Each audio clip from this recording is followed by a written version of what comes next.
జరుగుతుంది. అదేవిధంగా బస్తా 270 రూపాయలకు దొరకాల్సిన చోట ఈ రోజు 450 రూపాయలు 600 రూపాయలకి ఒక్కొక్క బస్తా మీద అమ్ముతున్నారంటే అందరికీ తెలుసు ఎక్కడ పోతున్నాయో, అన్ని తెలంగాణకు పోతున్నాయి. అక్కడెక్కడైతే పంట ఎక్కువగా పండించినారో అక్కడ యూరియా కొరత ఉందని తెలుసుకున్నారో ఈ నుంచి ఆ బ్లాక్ మార్కెట్ లో డబ్బులు పోయే ఈ ఎరువులు పోయే పరిస్థితి మనం అంతా చూస్తున్నాం. అదేవిధంగా గతంలో కంటే ఎక్కువగా ఇచ్చినామని చెప్తున్న ఈ ప్రభుత్వం గతంలో కంటే ఇప్పుడు సాగు తగ్గినా గానీ ఎందుకు ఈ విధంగా ఎప్పుడూ లేని విధంగా ఉంది అని చెప్పి అడుగుతున్నాను. దీనికి పెద్ద విషయం అవసరం లేదు.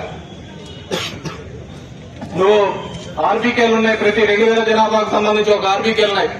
రైతులు వచ్చి ఎంత కావాలని డిమాండ్ అని బుక్ చేసుకుంటే అక్కడే విషయం తెలిసిపోతుంది ఎంత రైతులకు ఎంత అవసరం పడుతుంది, ఎంత యూరియా కావాలని.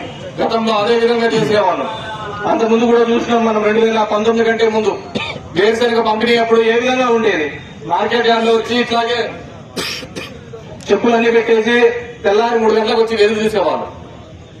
తర్వాత క్రమంలో ఎప్పుడైతే ఆర్బీకే ద్వారా మనం ఇస్తున్నామో ఎక్కడే కానీ క్యూలు కానీ వేరుశనగలో ఈ విధంగా ఇబ్బందులు పడుతున్నాయని ఎక్కడే కానీ చూసిన సందర్భం లేదు.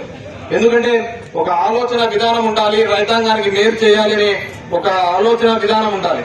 కానీ ఈ ప్రభుత్వం అలాంటివి ఏవే కానీ చేయకుండా ఎంత అవసరమవుతుందనేది కంప్లీట్ గా వ్యవసాయాన్ని పూర్తిగా నిర్లక్ష్యం చేసి వీళ్ళ సోకులకు వీళ్ళు ఇచ్చే స్టేట్మెంట్లకు మనం చూస్తూనే ఉన్నాం. ఈ 2 ఏళ్లలో వరి ఏ విధంగా గిట్టుబాటు ధర లేకుండా పోయింది. మిరప కోసం ఏ విధంగా గిట్టుబాటు లేదు. నేను ఒకసారి ముదుగుబ్బ నుంచి పులివెందులు పోతుంటే మా ముదుగుబ్బ నుంచి దగ్గర 500-600 మంది పొద్దున్నే బొలేరోలను ఆటోలోనూ పోతున్నారు. ఏమా ఇట్లా వస్తున్నారంటే ఈడ మిరపకు ఉంది అని చెప్పి మిరప కోసం పోయడానికి పోతున్నాం పక్కదాంట్లోకి అన్నారు. సరే అని చెప్పి అమృతపల్లి దగ్గర అడిగిన, అక్కడున్న రైతులను అడిగిన, ఏం లేదా మిరప ఎంత ఉపయోగపోతుందంటే గతంలో 53 కేజీలు ఒక మూటకి 53 కేజీలు వాళ్ళు లెక్కేస్తారట. 53 కేజీలు లెక్కేసేది గతంలో 5,000-6,000 ఉండేది. ఇప్పుడు కేవలం 693 రూపాయలు 700 రూపాయలతో పోతుంది. ప్రతి చోట కూడా ఈరోజు వరి, మిరప, పత్తి, జొన్న, కందులు, మినుములు, కసలు, మొక్కజొన్న, సజ్జలు, రాగులు, అరటి, చీని, పొగాకు, ఉల్లి ఏ దానికైనా చూడండి. ఈరోజు ఉల్లి చూసినాం ఏ విధంగా కర్నూలులో జరుగుతూ ఉంది. మొత్తం అంతా ఉల్లి రైతులు ఏ విధంగా రోడ్డు మీద వచ్చి పడ్డం చూడడం చూసినాం, రోడ్డు మీదకి రావడం చూసినాం.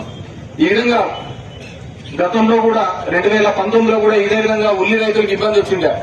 మహారాష్ట్ర అక్కడంతా విపరీతమైన వర్షాలు పడ్డము, ఆ ఉల్లికంతా సమస్య రావడం, కర్నూలు జిల్లాలంతా రావడం చూస్తే ఆ రోజు దగ్గర 9,025 టన్నుల ఉల్లిని ప్రభుత్వమే కొనుగోలు చేసింది. ఏ రోజైనా ఇన్నాళ్ళు మనం వేరుశనగ పండించినాము, ఏ రోజైనా మన ప్రభుత్వంలో రేట్ తక్కువ ఉందని బాధపడిన సందర్భం ఉందా?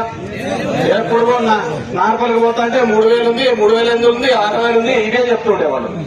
ఈ రోజు చూడుకోండి, ఎప్పుడైతే తక్కువ వచ్చిందో ప్రభుత్వం మార్కెట్ ఇంటర్వెన్షన్ చేసేది, ప్రభుత్వం మధ్యలో వచ్చేది నేను కొంటామనేది. మనం కొంటామనేది కదా వ్యాపారస్తులంతా కూడా మళ్ళీ అదే రేటుకు రావాలి కదా అని మళ్ళీ వాళ్ళే పెంచేవాళ్ళు. ఈ రోజు వాటి గురించి మాట్లాడిచ్చే వాళ్లే లేరు. ధరల స్థిరీకరణ గురించి ఆలోచించే వాళ్ళే ఈ రోజు కరువైన పరిస్థితి. అదేవిధంగా మన 13,000 ఇచ్చే వాళ్ళం, ఈయన వచ్చి 20,000 ఇస్తానని చెప్పారు. అందరికి ఇచ్చి పడేస్తాను, నాయన అట్లేం లేదు అన్నదాతలకు అందరికీ అని చెప్పేసి